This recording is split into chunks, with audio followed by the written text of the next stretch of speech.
What up, damage? What's up here? Welcome back to more live reading of Who Censored Rodger Rabbit. Alright, let's see, where were we? We were on chapter 3.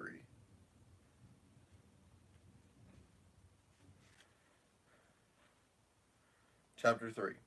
I took a few random jogs. The trench coat, broad-brimmed hat, and large sunglasses matched me move for move. A tail. I picked up my pace, turned a corner, and ducked into a doorway. Seconds later, my tail came around the corner after me. I let him get 3 paces past, and then jumped him, grabbing his arm. I twisted it behind his back and slammed him against the nearest wall. "Who are you? You and what do you want?" I hissed, applying some persuasive pressure. I was only curious about how a real detective operates. Read my tail's balloon.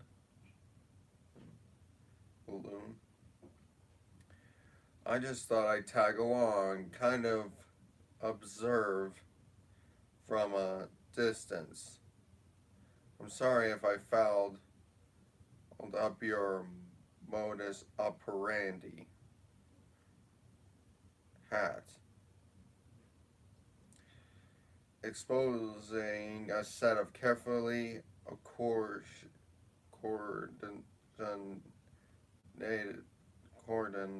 18-inch ears. "Look," I told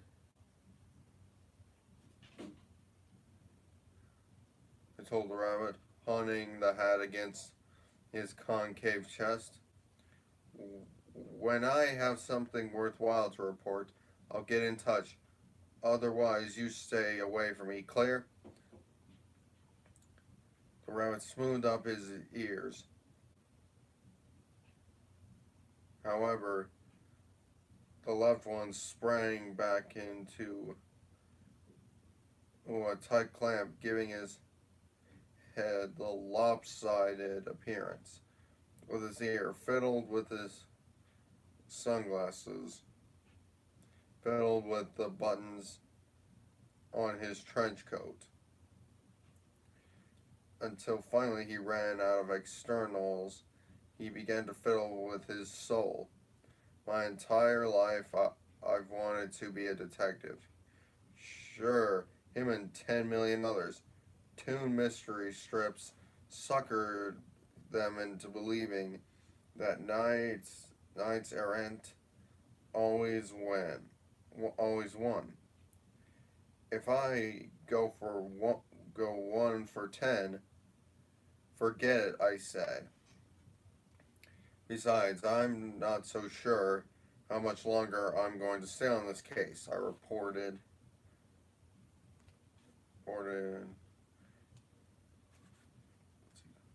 my conversation with the DeGreases, adding that they suggested him as a poster boy for the failing mental health society.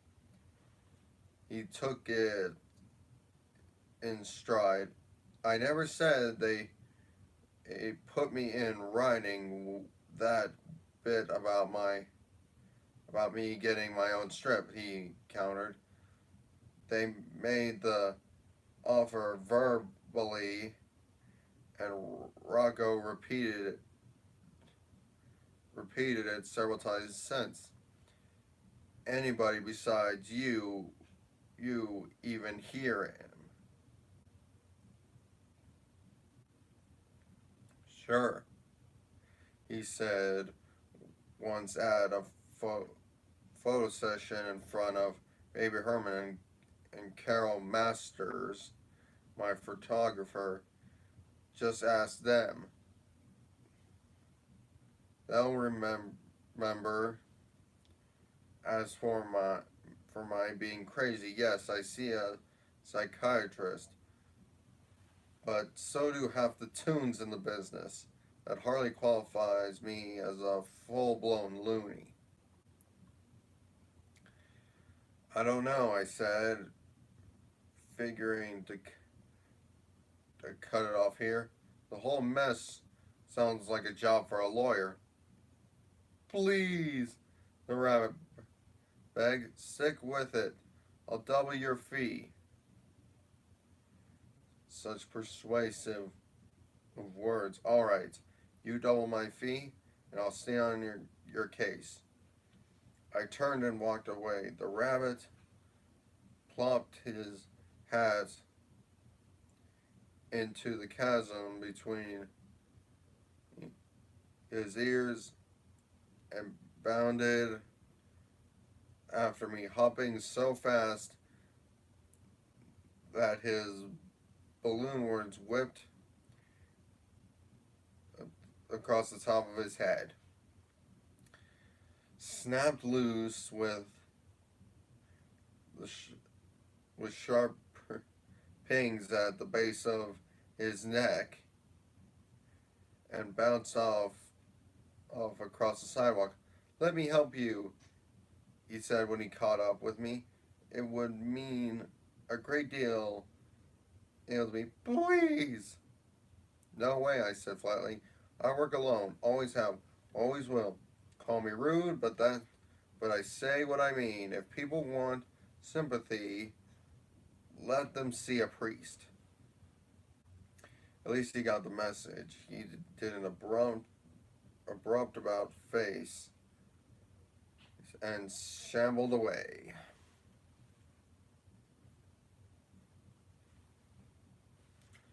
Apparently, the strip business paid babies a whole lot better than rabbits.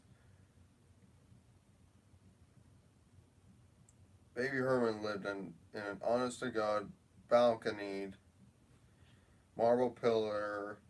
pillared stone lions at the front gate mansion, tucked neatly away in the kind of neighborhood where middle-class rubbernecks ride bicycles on Sunday afternoons.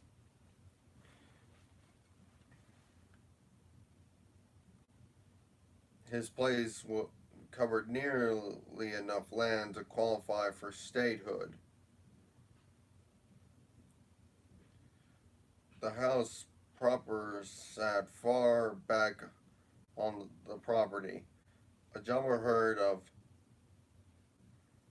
bib overall tune goat gardeners puttered about the grounds, nibbling back the grass and shrubs. The ultimate toon-sass symbol, human servant, in his case, a butler in full regalia, opened the door. He ushered me through to a den furnished in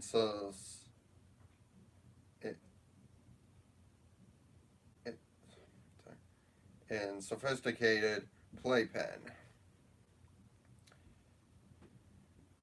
A Baraclona chair rested beside a rocking horse.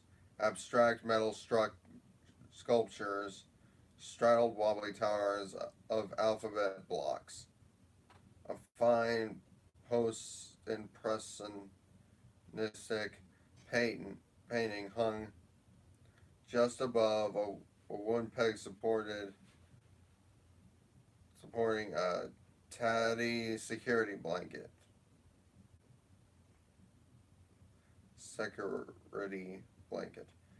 One end well chewed. Baby Herman, 2 feet high, wearing only a diaper and bald save for one dark hair sprouting from the precise center of his crown. sat in a high chair in front of the TV. A good portion of his lunch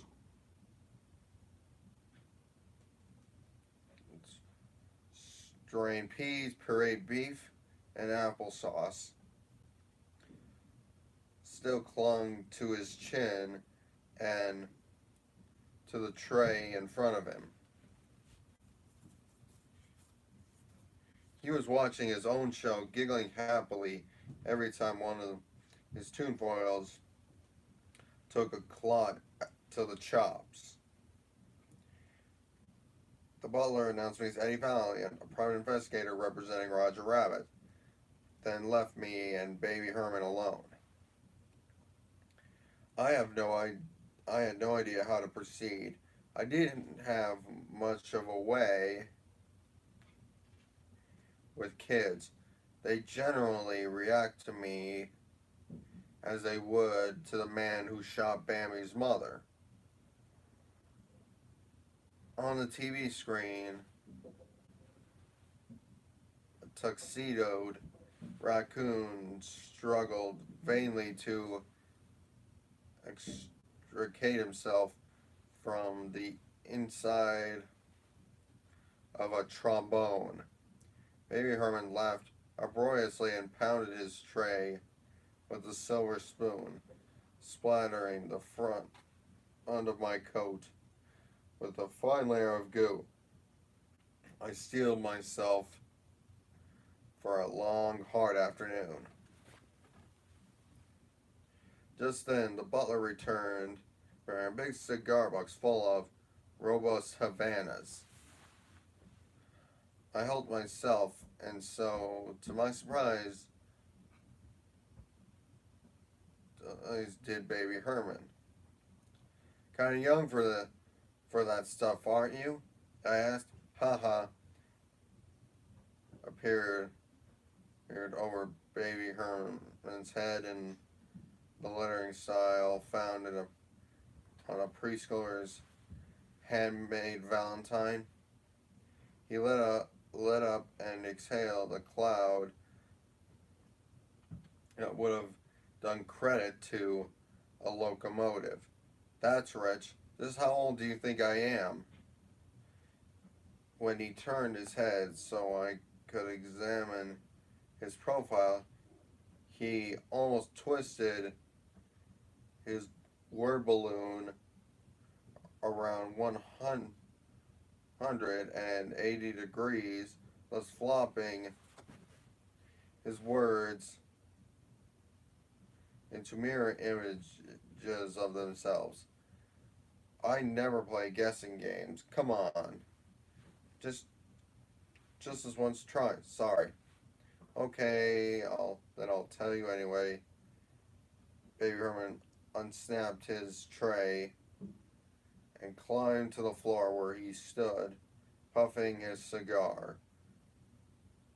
One chubby hand on each hip. I'm 36. Don't look it, do I? I admitted that he didn't. Most people guess me between 2 and 4, of course. Most people don't know enough about tunes to realize that some age and some don't. Are you one of the lucky ones? Baby Herman plopped down on his hind end and zigzagged his fingers across the rug. Depends on your point of view. Eternal youth isn't everything it's cracked up to be. Imagine going through life, eating mush, wearing diapers, and sucking on plastic doodads. He displayed the teething ring hung on a gold chain around his neck. And women. Need I even mention women? Here I sit with a 36-year-old lust and a 3-year-old dinky.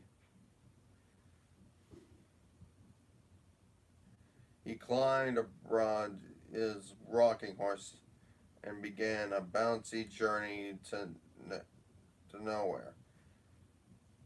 Why does the funny bunny need a detective? He decided to file for divorce. Decided to file for divorce? That what you do? Bust into motel rooms and shoot quickie photos of cheating wives?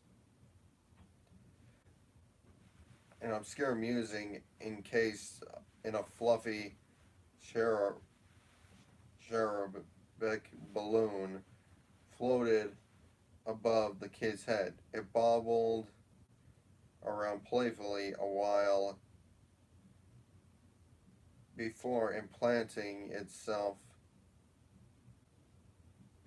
on his single whirly hair and bursting in a shower of dust that layered his shoulders with the fine powder. Unknowledgeable humans mistook for dandruff. He immediately conjured up of a second image even worse. Rodger Rabbit has a wife. He did until she left him. Baby Herman dismounted his rocking horse and waddled out under his pornographic fantasy. Jessica Rabbit, his second vision, turned to sand and dirtied the carpet behind him. Gorgeous creature, does a lot of commercials. Wouldn't mind taking her for a hop myself. How long they been split up? I guess 2, maybe 3 weeks. What caused the breakup? How should I know? What do I look like? Mary Worth? I mind my business. Let other people mind theirs. He crawled to the wall and pulled his blanket off its peg. He bundled it around his legs, torso, and head, enveloping himself so completely that only the end of his cigar remained uncovered. Confidentially, he whispered out of the snuggly depths of his blanket, I hear she left Rodger for Rocco DeGreasy. DeGreasy and a female tuned rabbit? Sounded ridiculous. But I heard of guys with stranger tastes in women. Actually, I'm not really interested in Rodger's wife. I'm investigating Rodger's treatment by the DeGreasy Syndicate. I understand you've heard Rocco promise Rodger his own strip. The blanket bobbled up and down. Sure, day before yesterday at a photo session, but only because the bunny was threatening to hit him over the head with his lunchbox.